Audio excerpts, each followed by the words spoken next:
Hey guys, welcome back to the Got Fishing Podcast. Once again, really appreciate everybody tuning back in. And remember, if you enjoy this podcast, please share it with someone that you think might get something out of it. We really appreciate that. So all of our podcasts this season have been unique in some fashion, and we're trying to bring just kind of interesting and different stuff that you are seeing on a lot of the fishing podcasts. And this podcast is definitely no different. We got a really, really special one.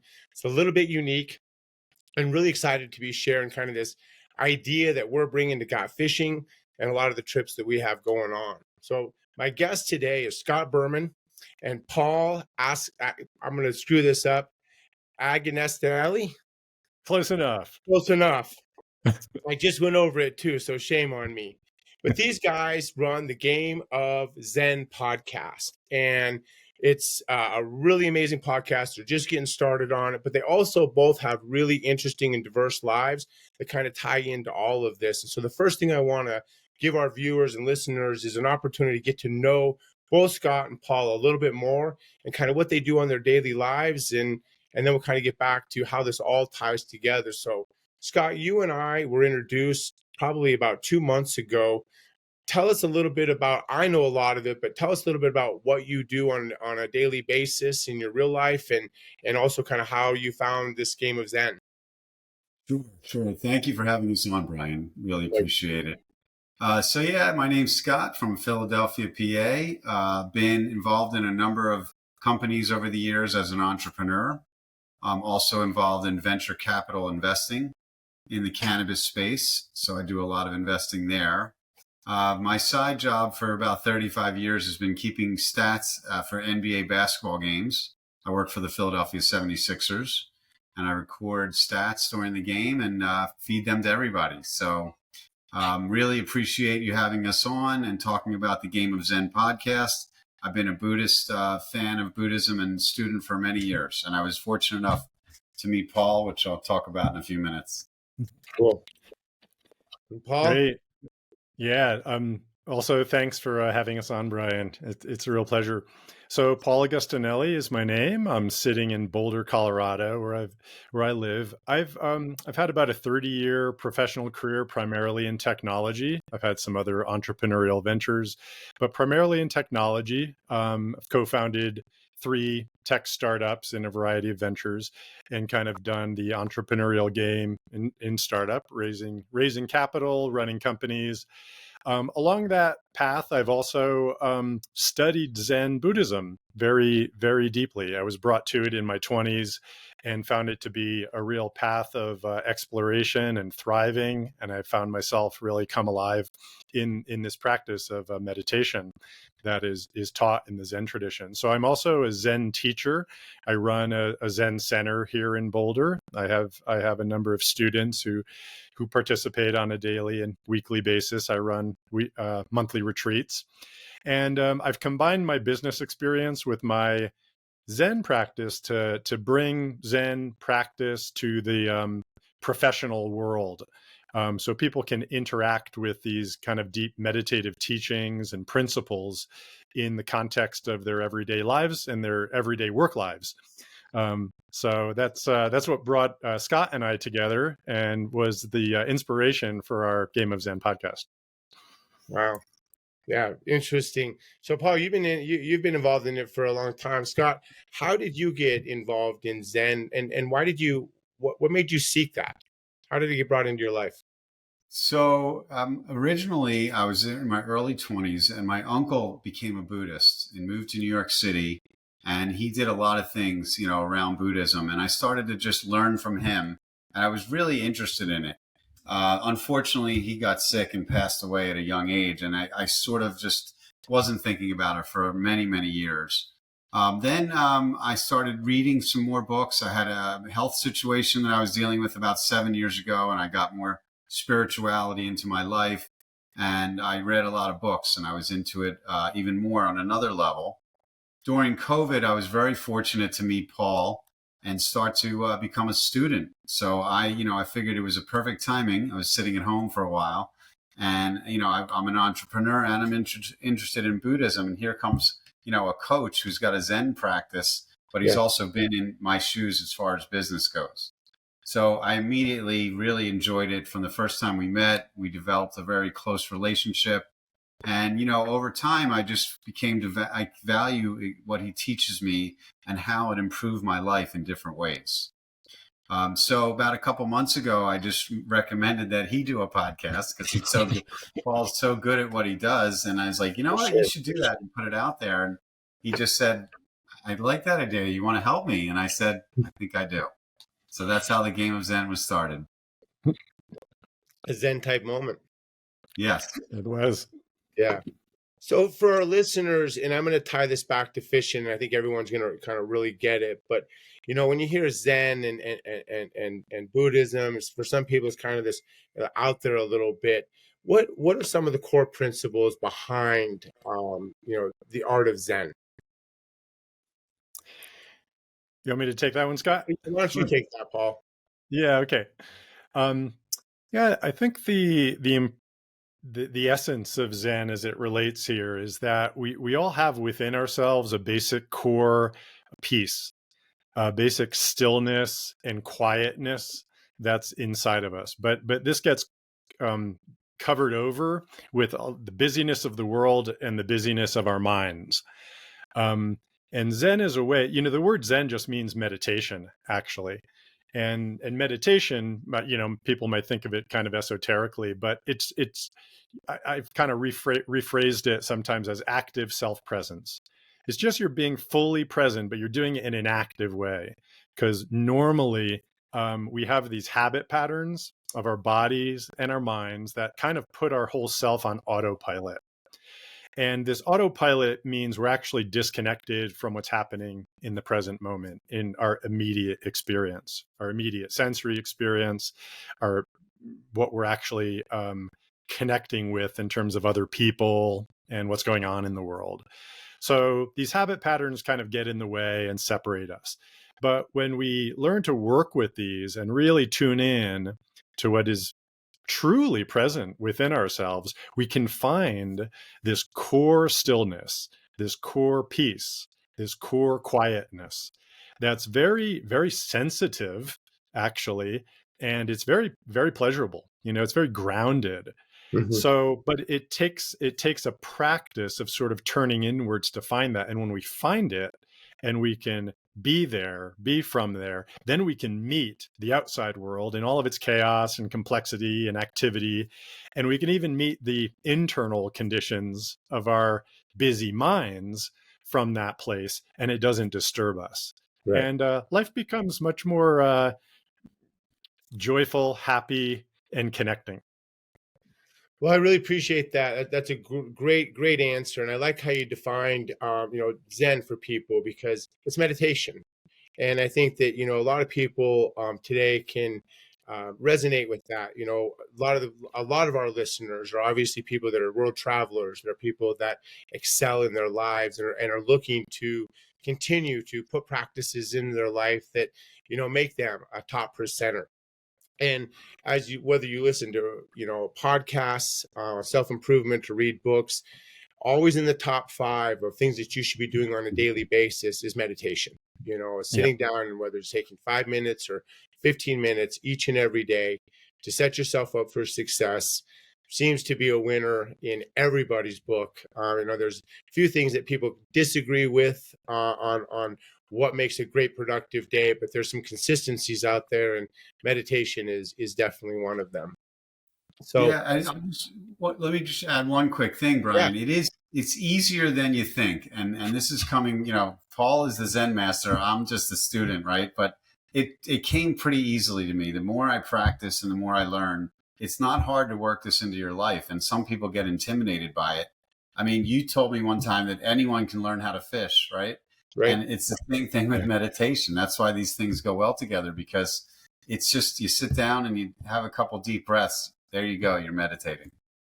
Why don't you just real quick give us a snapshot of how you began to implement that into your day? Because I think that's the biggest thing, in whether it's weight loss, recovery, lifting weights, going running every day. It's about creating a consistent habit where we, at first, the benefits don't happen immediately. There's some, obviously, but benefits of these things like going to the gym or some of these other long-term things do take time, and they need to be implemented in our life because it's consistency that brings us the improvement. So just give us a snapshot of how you took this and implemented it into your life. So it started with daily meditation, and it started with, 5 minutes, 10 minutes, 20 minutes. It doesn't take a lot of time. And the more I dedicated myself to that practice, the more benefits I found out later in the day. Like, I like to meditate in the morning. And the days when I had a good meditation early in the morning, somehow the day got better. So that was the first thing that happened. I would say the second thing is reading. I love reading books, and I've learned a lot from a bunch of different authors. And, then of course, working with Paul and really taking it to a higher level. And what that allowed me to do was to actually bring it into more experiences during the day. So things happen during the workday, they happen in my personal life. And I'm like, okay, what would, what would Paul think? What would the Buddha say about this? How does the Four Noble Truths apply to this situation? And the more that I learned, the more I was able to use it daily, and sort of the benefits, came from there. What are the Four Noble Truths? Well, we have a couple of podcasts. No, how many? 3 or 4 episodes, Scott, on the Four Noble Truths. I think we got 3, and we got more coming. Yeah, and we got more coming. Maybe we'll really learn more about it. Yeah, I mean, really, basically, in kind of real, lay terms that everybody can understand, and it relates to fishing too, is the first noble truth is that we experience life as suffering, as a sense of insufficiency. The insufficiency is that the current present moment is not okay, that we need something to make it better, or we need something to go away in order to make it better. Okay, that we're always like not okay with what's going on. The second noble truth is that there's a cause of this condition that we as humans experience, and the Buddha called it attachment. And it just means that we want things to be a certain way, or we want to push them away. Right? It's that just a drive we have within ourselves to want something or to not want something. That's the cause of this fundamental not okayness. Okay. The third noble truth is that we don't have to be this way. We can actually do something about it. And the fourth noble truth is the thing that we do about it, which is to live our life in a way, we approach our experience and we approach our lives in a way that just gets us really in accord with reality and keeps us from going overboard with our thinking mind or going overboard with our cravings and attachments in such a way that we come practice at being fully present. And when we do this, we find that, actually being alive is just excellent as it is. Right. I love that. I'm so glad that I asked. And I think that the listeners can definitely, I resonated with that. It's so true, and when people talk about, the books, find the power of now, but just in essence, finding some quiet time where you're not in the future and you're not in the past, and kind of this staying out. I mean, I think if we really do peel back the layer of the onion, it absolutely unequivocally makes sense. We don't know what's going to happen tomorrow. We don't necessarily know what's good or bad for us.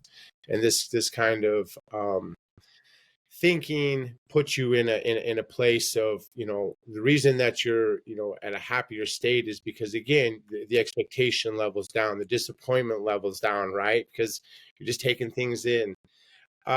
Scott, what would you say real quick, were some of the benefits that you were, let me back up real quick. Because this question, I think I get asked all the time.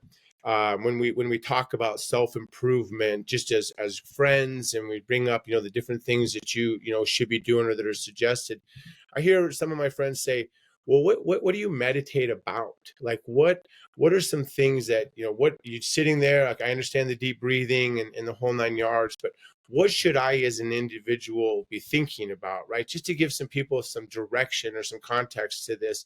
I feel like I get it in my life, but just as a whole, what should people be thinking about? What is the point of this? You say it makes you a better day, Scott. How? Yeah. Well, it relieves some of the suffering that Paul just mentioned. And so I understanding, and really the second noble truth is really important, because what is causing this suffering? We know it exists. Okay, first one's out of the way. We can't get rid of it. It's there. Right. Why? What is causing my suffering right now? Is it attachment? Is it anger? Is it fear? Is it jealousy? Is it greed? What are the things that are bringing me, this feeling inside, right? So the more that I meditate and I think about things that are going on in my life, professional or personal, and then I think, well, why, I'm upset about this that happened at work. Well, why is that? Well, because I'm attached to an outcome with work. Now, I spent a lot of time in venture capital, trying to make investments in companies, right? And I get attached to their success. And Right. in venture capital, you don't bat 1,000, right? It's like baseball, 300, you're a Hall of Famer, right? Yeah. So, I try and get lessen my attachment to that company being successful. So that relieves a little bit of suffering on that day. And then in my personal life, it might be something else. And so the more that I've learned these skills and learn and to recognize it in myself. So during meditation, I think through all these things. And the longer that I meditate, the more I can just go through a lot of the things that are happening. And then I come out of it, in a lighter place. Right. I'll go ahead and add to that. Yeah, Brian, meditation or Zen, it isn't about stopping our thoughts. It's about changing our relationship to our thoughts. So there's no way to stop thinking, right? The human brain is amazing, and one of its functions is to generate thoughts. So in the same way, you wouldn't stop the liver from doing what it does or the heart from doing what it does. You're not going to stop the brain from thinking. That's one of the things it does. It does a lot of things, obviously. So we don't want to do that. The problem is that we have a kind of an afflictive or a distorted relationship with our thoughts. We're obsessed with them in a way. We're kind of constantly using that thinking mind to fix things or to make ourselves feel better or to give us some sort of understanding or orientation in a complicated world. So, a lot of this is okay. I mean, certainly there's higher level thinking functions that, hey, we wouldn't be the amazing beings we are if we didn't think about what we wanted our business to do, or think about where we wanted to go on vacation with our family, or think about what we wanted to do with our lives. All of this is very valuable ways of thinking. So we can have a good relationship with that. But if we actually look at ourselves and we watch the way our mind is working, maybe 80-90% of the activity it's almost obsessive compulsive. We're ruminating on things, we're cycling over on problems that we have, we're worrying about things we said in the past. It's all of that stuff that you were alluding to about future and past thinking. And so we have this bad relationship or distorted relationship with our thoughts. And meditation, very simply, by tuning us into the present moment, allows us to look at those thoughts and just not react to them, just really hold a space of witnessing. You asked what you pay attention to. Basically, it was a really practical question you asked. What are you thinking about? Yeah. Well, you're not really thinking about anything. What you're doing is you're bringing your awareness, your attention to your breath, which is the best place to start with meditation, in a way to establish a space or a witness around your thinking mind. So all it is just a tool to use your attention and your awareness in a certain way that has this very amazing and powerful way of opening up the way you're using your mind. I love that. Yeah. That's amazing. I read somewhere, that we have over 60,000 thoughts a day, and yeah, and most of that is just noise. Most of that is noise. Exactly. And I Yeah. always tell people, and I don't know why this is, but I think for the vast majority of us, it's this way. And just to be transparent, our brains don't work in a real positive way, where it's not, Right. your brain isn't 60,000 thoughts of everything's going amazing and you don't have to worry about anything and you're crushing everything and you're doing everything exactly how you're supposed to be doing it and everybody loves you and you're exactly how that's not how the brain works. Unfortunately, it works the opposite. And today we've got, a lot of examples of that going way too far. obviously, but for a lot of us, keeping that in control and realizing that that's just noise. That's just the ego talking. That there's a reality in amongst all of that noise that's going on, and I can't be reacting to the 60,000 thoughts, which unfortunately a lot of people are until they have a little bit of this context. And I think just even understanding that you have that many thoughts and you don't need to be paying attention to that many things, right? I mean, just kind of helps take the stress off right there. It's like for those that are just getting introduced to this, like, yes, there's a lot of stuff going on up there, and you're right, it's not all positive, and I don't understand why. Me neither.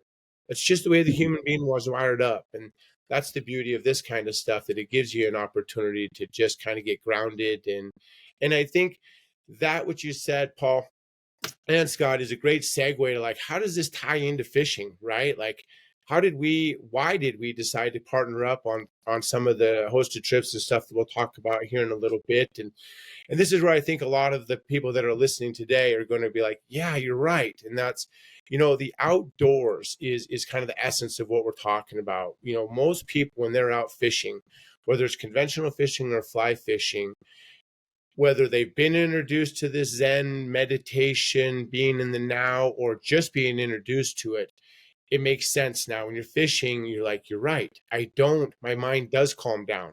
I'm not beating myself up or thinking about all the things I should be better at or could have been better at. It's really kind of quiets everything down, and your focus is on watching your bobber or your indicator or your dry fly, understanding what you're casting in the water, watching the next guy, have success, and either being happy for him, or maybe that's what's going on in your brain. Like, I need to be able to do that. But it really does, you hear it time and time again. People come back and I think they just almost say it, right? Without really understanding that that's a very healthy, it's not just about fishing. But fishing is a really great sport because it allows you, and for all the guys, you can go sell your wives on this. This is a really good sport for you to get out and really become a better person by quieting things down and being able to focus on the things that truly are important, and getting rid of the white noise. And I think if we take a look around, and we've talked about this, I think it's why a lot of the recovery groups that we see out there, the reeling in recoveries, the drug addictions, the alcohol addictions, the breast cancer awarenesses, the Mayfly Project, which is one of my favorite, that works with young kids that are in foster care and have had a really, really rough start. Where do they take those kids? Fishing. What are we getting them introduced to?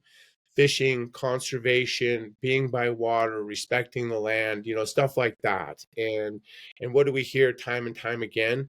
What a huge impact. And it's not the mentors or the people that have had the huge impact. It's where they're at. It's what they're doing. And so I was really excited that I believe it was Libby who introduced us, because just to give some more context to our listeners, yes, I think a lot of people know this, but guide fishing, in addition to booking the direct to consumer, the people that are looking to go to Alaska or Argentina or Mexico, we've had a real strong focus over the last year of sending groups and organizations and companies that are looking to, create incentivizations for like sales groups, or maybe executive retreats, or maybe it's a valued client that you want to turn from a good client into a lifelong client. We've really been focusing on taking these fishing trips and lodges and experiences to a larger group, and we've had a ton of success. But a lot of the feedback that we've had is, how do we take our group somewhere but also tie in some of that self-improvement? And so we've been working on bringing on some business coaches and some people that kind of align with the different areas that businesses are looking to do.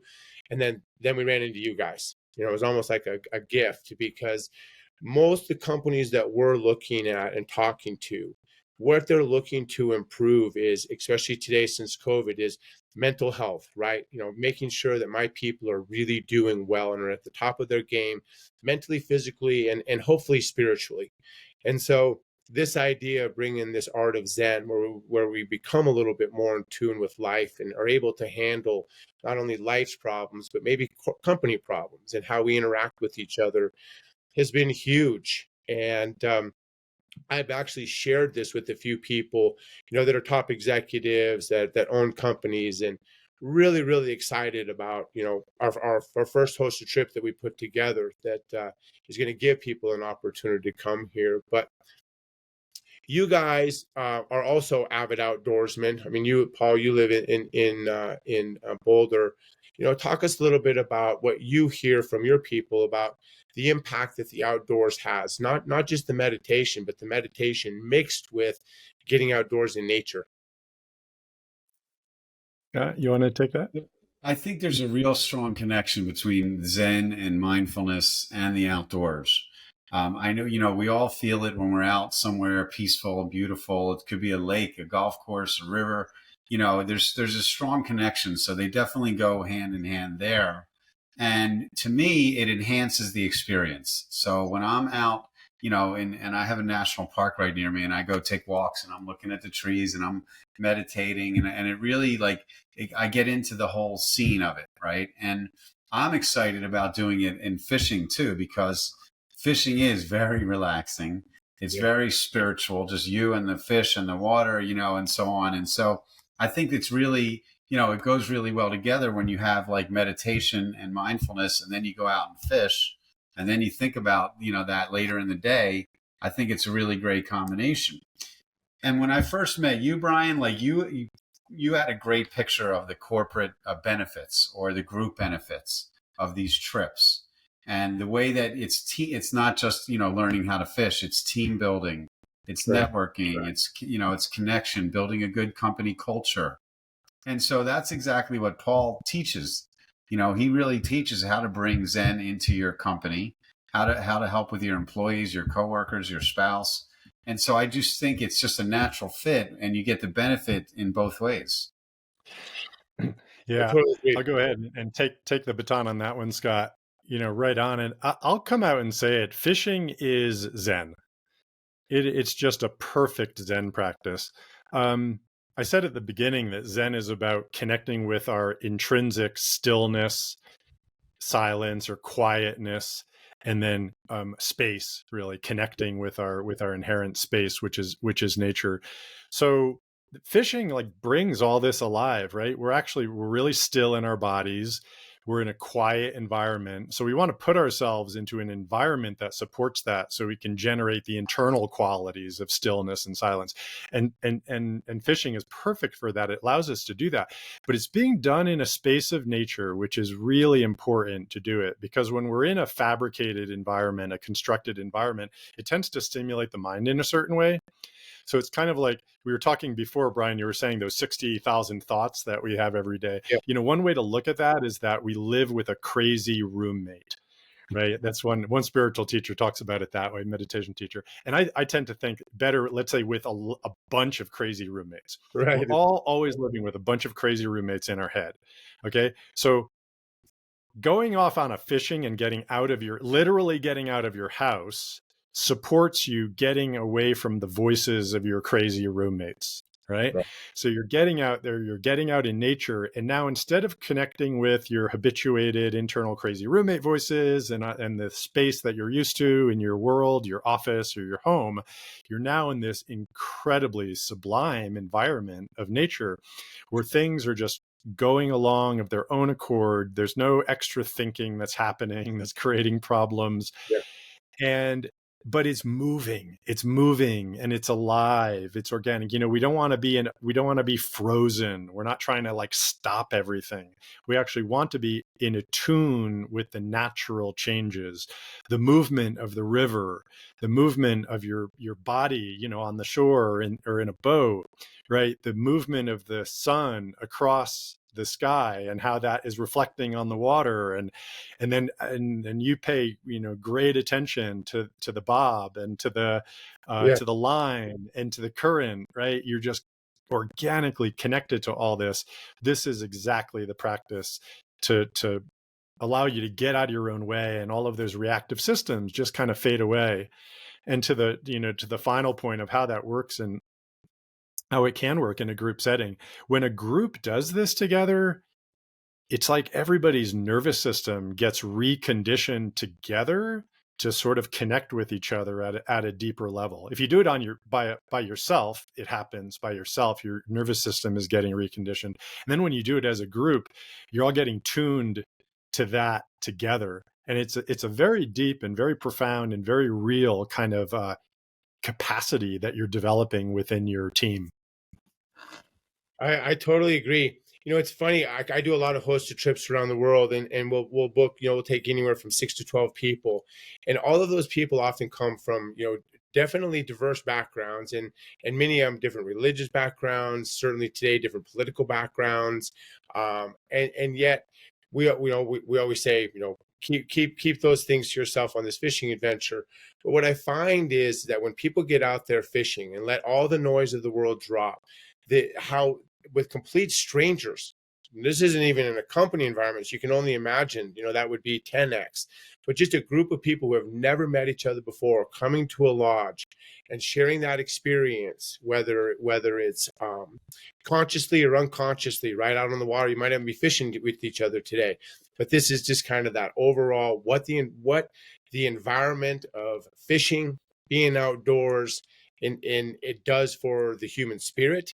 And it just attracts people. I've seen these people who I'm like, once they find out who they really are, what books they really read, but they leave these places friends, just loving each other. It is sad that later on in life they'll find out that they voted for this person and they voted for this person, and that will completely change how they end up feeling about each other. But yeah, on these trips, it just strips you of all of the things that create us to judge and have these expectations, and it's special. And then if you can come to the table, these are just people that are looking to have a fun fishing adventure.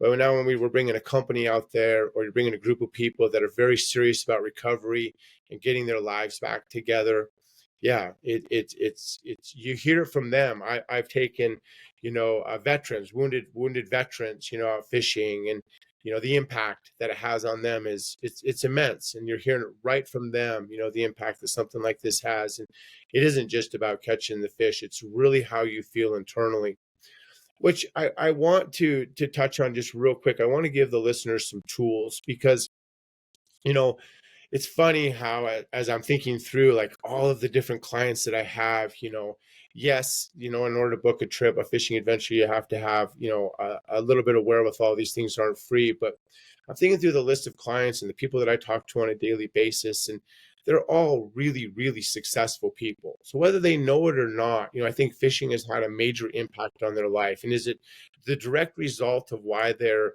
a millionaire or sold their companies for X?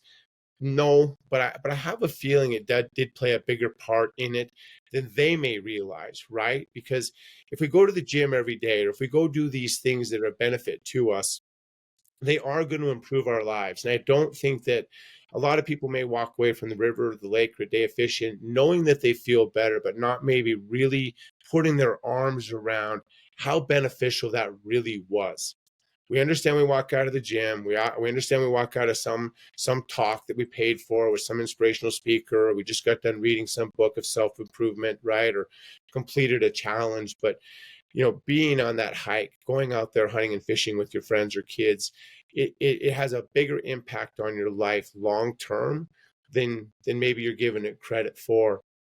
And so now people are listening to this going, well, yeah, that does make sense. I've been fishing my whole life, and I have a great life and a beautiful wife, and I have crushed it in my career. Maybe there is something to it. And then maybe we have some other listeners like, tell me more. Like, I do understand. This is kind of what I want to give some tools to the listeners. I am out there. I hear what you're saying. I feel much more calm. I feel much more in the now, as you say. I feel like the 60,000 things going on in my brain are now 5. But give me some, how do I take that to the next level? The next time I go to the river or lake, what are some things that I can be maybe focusing on or not thinking about? I know we don't think, but what can I be practicing on the way to the river or the lake, when I get there, or maybe standing out there, that's going to help, improve my life when I come off, and just be a little bit more conscious about the improvement that's occurring. Does that make sense? Yeah, it makes a lot of sense. And I keep coming back to like the self-improvement side of it, Brian. Like, and there's a concept in Buddhism called beginner's mind, really looking at everything like it's the first time and looking, the river's never the same twice. It's a different, you could go Right. back to that same spot. It'll be different. There'll be different fish in there. You'll learn more each time you do the fishing. You're going to get better at it, and you're going to go to a different place, a new lodge that you haven't been to in Argentina or something, right? So that's what's great for people that have been doing it for a long time. For folks that haven't done it, it's a brand new experience, and they're in this wonderful place. They're learning how to fish, but they're also getting the mental side of it with the meditation and mindfulness, and they're getting better at that at the same time. So when you go home, you're having both of those things add to your life, and then you do it again 6 months later, and then you go to another level. So it builds on itself. I like that. Yeah, I'll go ahead and share a little bit about the kind of the experience of it. You know, I've heard I've heard it put in the practices of fishing and in learning how to shoot a gun and in archery, for example. There's all of these, high level skills that you have to get out of your head about with respect to the technique. And Brian, you know this, Yeah. being a master fisherman yourself, is that you have to get out of the technique. When your mind is in the technique, you're not going to land the fish, right? You're just not. It knows, right? The universe knows, right? But when you do get out of it and you get tuned in to the current and yourself and the cast, then it all comes together and it all works. And archery is the same way, and shooting a gun is the same way. You have to stop with the technique and you have to really embody it.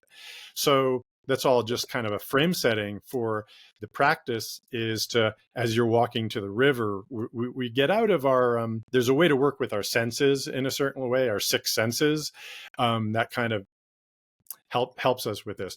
The visual sense and the thinking sense tend to get us all wrapped up in our heads, but the listening sense and the feeling sense are two senses that keep us more grounded in the present. So I always, as a meditative pointer, say, tune in to your hearing and tune into your feelings. Okay, the temperature on your skin, the feel of gravity as you walk, breezes. Okay, the sound of birds, even if it's the sound of traffic, if moving out of a parking lot or whatever it is. Tune in more to those things. And then there's ways that you can also bring in the visual environment where it's not, object seeking. You're not sort of, it's a kind of a difference between seeing and looking, you could say. You're really seeing something and allowing it to be in its mystery, instead of looking at something and saying, oh, that's a tree and that's a bird and that's a river and that's a fish. Okay, Right. there's a way that our mind is working like that. So to shift into these types of attentiveness to the way your body is feeling as you move into the practice is the way to bring this alive. And that's kind of what we do on these Zen plus fishing tours that we've put together with you. Is, just going and doing the fishing trip by itself, it's amazing. It just Right. really, it does this to your nervous system, like I said. But when you have a kind of a frame, like at the beginning of the day or the beginning of a trip, from someone like me or Scott to help you to point your awareness at the beginning of the day and then through the day, because the mind gets distracted and then you start thinking about different things. So we guide you into a continual back and back to these awarenesses that then allow you to deepen into that experience. So that's kind of how it works. I love it, and I'm so pumped up about it. And I think it's time in the podcast to start talking a little bit about what we're doing, because a lot of people are familiar with these yoga retreats, mainly for women, but men go to them as well. And this is kind of under that same idea, but we're having Zen retreats, for people that are just looking to be badasses in their life, take their life to a next level. And so we were going to the same lodges, we're fishing for the same fish, but we're just learning how to be bigger, better, stronger people, whether that's, for our companies, for our families, for ourselves, whatever it might be. And I know just from talking to some of the clients I have, they're really, really excited about this opportunity to go tie in, one of their favorite sports, a sport that they already really understand the benefits of and ready to take that to the next level. And So yeah, some of these things that we have in the plans, I think, are going to be amazing for the individual. So we'll just talk about a few of them. Number one is, for people who are listening that are owners, top executives, have a say within your company. We are implementing this into our company experiences. So whether you're going up to Alaska or Montana, Canada, wherever it might be, we are bringing Paul and Scott with us on these with these groups, and we can bolt them on, and they will create a criteria that is based on what you and your group is looking to improve on, and set that criteria up throughout the day so it ties into fishing, culture building, just being better people. And so I think that that's a really, really exciting aspect of it. And as we all know, these fishing adventures has been huge for the companies. People have been going to Vegas for years. They've been doing Top Golf and rope courses. And when we brought this idea of going to these different lodges that have internet, that have private rooms, that have the ability to set up kind of your own agenda that gets the group together, but then go out and truly create a culture building experience, it's been huge, because all we have to do is mention, again, in their own lives, the effects that the outdoor has on people versus going to the city of, lights and Vegas. I mean, you really start thinking about it. It's kind of silly that we would go to a place like that anymore. And all of the negativity that it has, aside from the obvious, it's just not a good environment. It's a fun environment, no question, but it's not a great environment for self-improvement. It's not a great environment for getting your team on point. It's not a great environment for creating culture, unless it's about what Johnny did last night and everybody's sharing the video, and Johnny doesn't like that. So it's funny when you bring up this idea of taking your team to an outdoor experience. It really has resonated with people, and now implementing this aspect to it has been huge. So for all the listeners that are part of an organization that could benefit from having a crazy cool experience in an outdoor environment, but also tying in Scott and Paul, make sure, and we'll tell you at the end of this, how you can learn more about it. But the other thing that I'm really excited about too, that I wanted to just bring up, that you guys and I have talked about, and that's just doing hosted trips for people like us, people like you guys, people like me, people that are, constantly seeking out self-improvement and ways of being bigger, better people, and are already seeking this fun adventure, but then tying this in. And you see a lot of fishing adventures out there where they'll tie in, some photography aspect, or maybe a casting aspect, where we walk away from this thing being better casters or better at underwater photography. And some of the hosted trips that we have coming down the pipe are going to be really based around this Zen meditation, getting focused in life and coming away from not only this trip, but also, future trips, future day trips, and having a toolbox that you can come away with or go to the river with, and put these things into practice. Like you were saying at the very beginning, Scott, on a consistent basis, right? Getting them implemented into your life. So yeah, super excited about that. Let's just kind of like give the listeners just a little bit of like an idea what a day might look like. If we're at this lodge in Montana, we're on a 4-night, 3-day stay. Whether I'm on a hosted trip with you guys, with just a group of us, or whether we're taking an executive retreat, tell us how we're going to fit in this Zen type criteria with our daily, our daily agenda of fishing.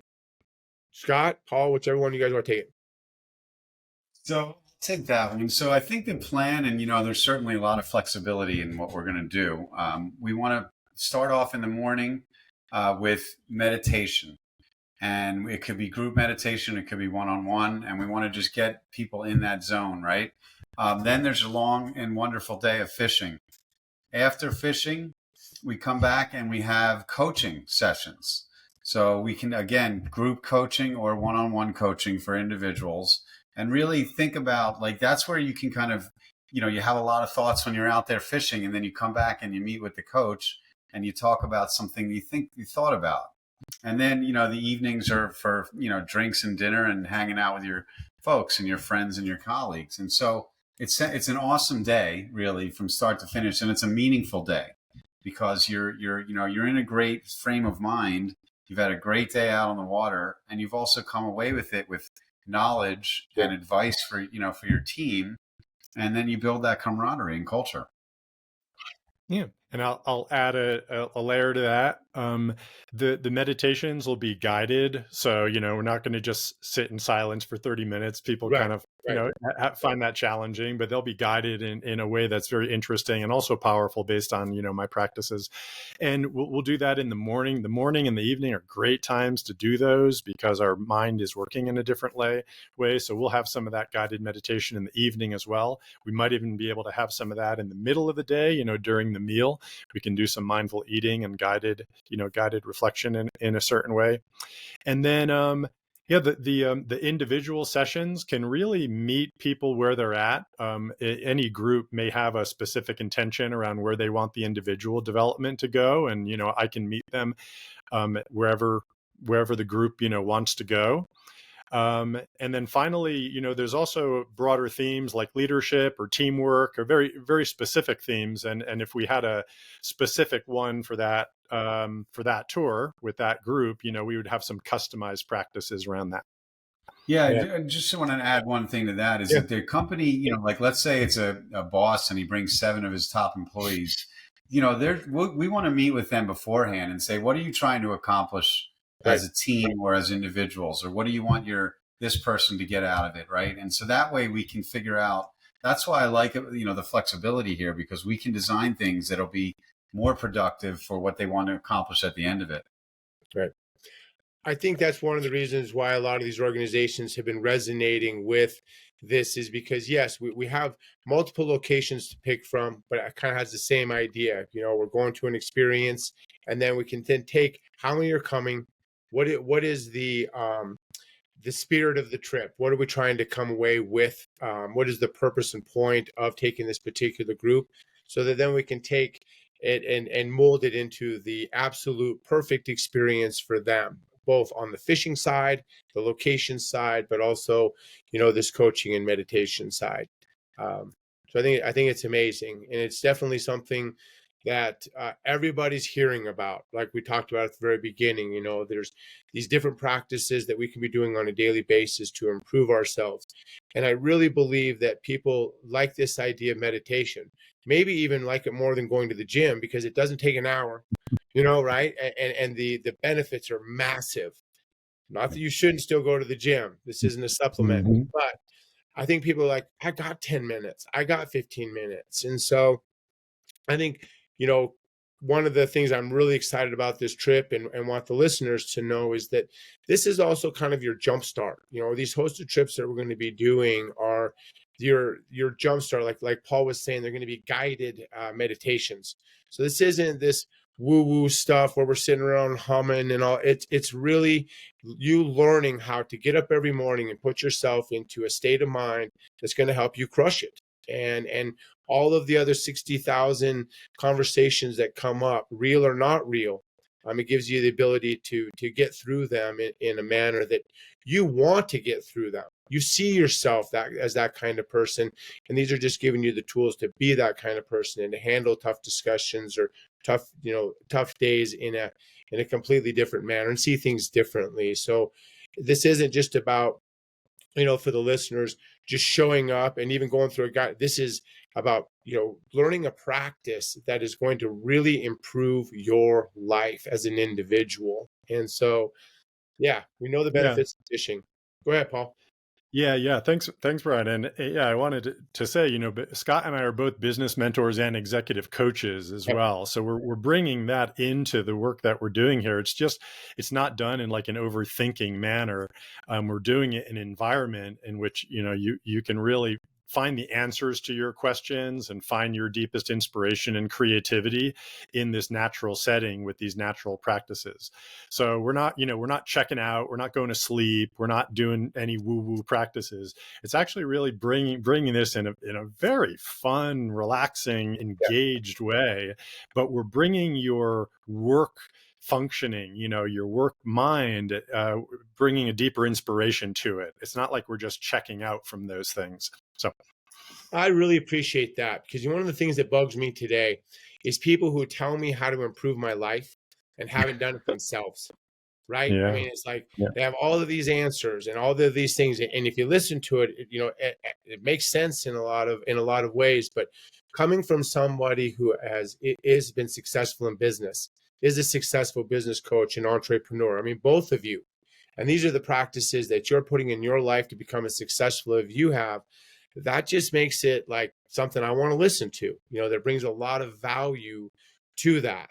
And so I really appreciate you bringing that up because, yeah, it's true. It's easier to listen to somebody who is giving you tips and tools on how to be a better person, who's actually eating and practicing those exact same tips and tools on a daily basis. So, yeah, I appreciate you bringing that up. As we kind of wind this thing down, I really want to make sure that the listeners, come away with a few things. And one of those, most importantly, is how people tune in. I know after listening to this and just catching a little bit about, the Four Noble Truths and some of the other things that we've talked about, tuning into your guys' podcast is going to be huge. We're only doing this one episode on this. We're going to be providing some hosted trips and some stuff for organizations and groups. And that's a great way to hang out with Scott and Paul. But if you want to learn more about this and how to get it implemented in your life, you guys have an amazing podcast where you're really dumbing this stuff down, making it practical for everybody, and also putting it, in a manner that people can take away from stuff and go crush it, right? Put it into practice immediately. How do people tell us how they tune into your podcast? What they need to do in order to learn more about you guys? So you can find us on Apple or Spotify or really anywhere else you get your podcasts. Just type in the Game of Zen. It should be easy to find it. And yeah, it's very practical. It's very, we pick a different topic each week and we really talk about Buddhist philosophies, but how they apply to your professional and personal life. And so Awesome. Paul and I and he's awesome. You could tell, Yeah. we learn a lot by listening to Paul's wisdom. I share also a lot of things that personally happen where this happened today. And this is how I used, my Buddhist practice, because your skills do get better. So we want to teach people. I also highly recommend Paul's Zen at Work newsletter.